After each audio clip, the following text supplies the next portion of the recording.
Tonight is coming from the 23rd Nigeria Economic Summit at the Transcorp Hilton Hotel, Abuja.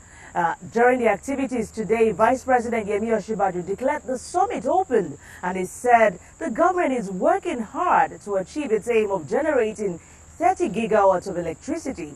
I spoke with him and he assured that the business climate will improve very soon.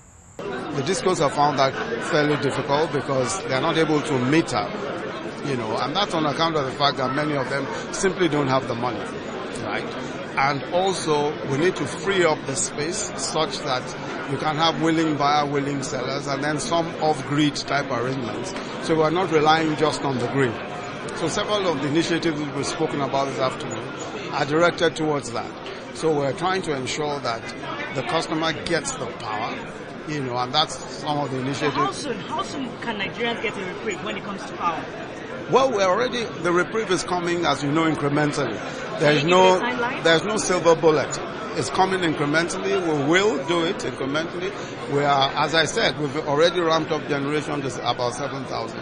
We now need to work on the individual initiatives. But you will clearly see improvement incrementally. We are committed to this, and we certainly will deliver. Thank you for talking to me on Business Tonight, Mr. Ben Akabweze. Yes, the focus of this summit is opportunities, productivity, and employment. But first off, before we go into that, the landscape, the changing landscape has confronted many business leaders and global leaders on redefining globalization, looking towards localization. Now, in your forte, talking about budget and planning, what's the plan of the government to realign in that direction, localization? Well, basically for us, we broadly define, localization as domesticating, the capacity to, to produce, what we consume, to grow what we eat. Basically, just growing the productive capacity of this, this economy. Vice President Yemi Osinbajo says the government is recording progress in its ease of doing business initiative. But what is the role of taxation in making small businesses grow and develop localization? Well, I spoke with the Executive Chairman, Federal Inland Revenue Services, Babatunde Fowler, on that. Well, basically, we just discussed on how we're going to fund the whole plan. From the point of view of the FIRS, of course, we started by increasing the tax net. We're trying to increase the level of compliance. We also give a report on our budget so far in terms of the federation accounts.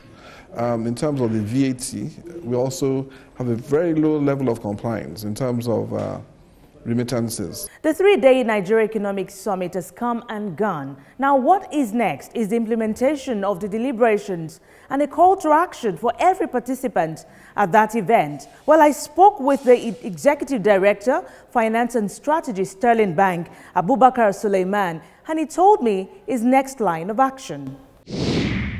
Talking about localization and redefining that space in Nigeria, because when we went into recession, that issue confronted many global leaders, many business leaders, and we had to redefine what we're talking about. Now, you talked about what you're doing, but we still have this large volume that has not been touched.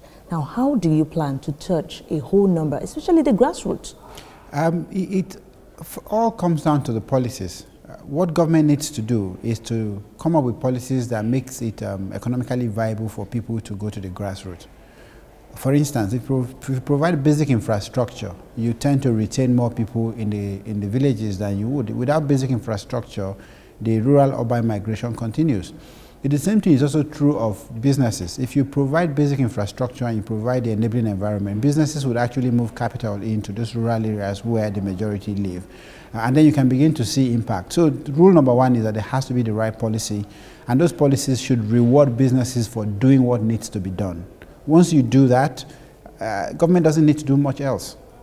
Yes, there's been the call that entrepreneurs must make themselves investable before you can even get access to capital. And the issue of interest rates has always been on the front burner. What's the case like in Sterling Bank? Now, the chairman of First Bank of Nigeria Holdings, Ibukun Awoshika, told me that the private sector cannot sit back and ask the government without engaging. Well, in our words, every part of the private sector needs to be actively involved in the creation of the solution it seeks. The issue of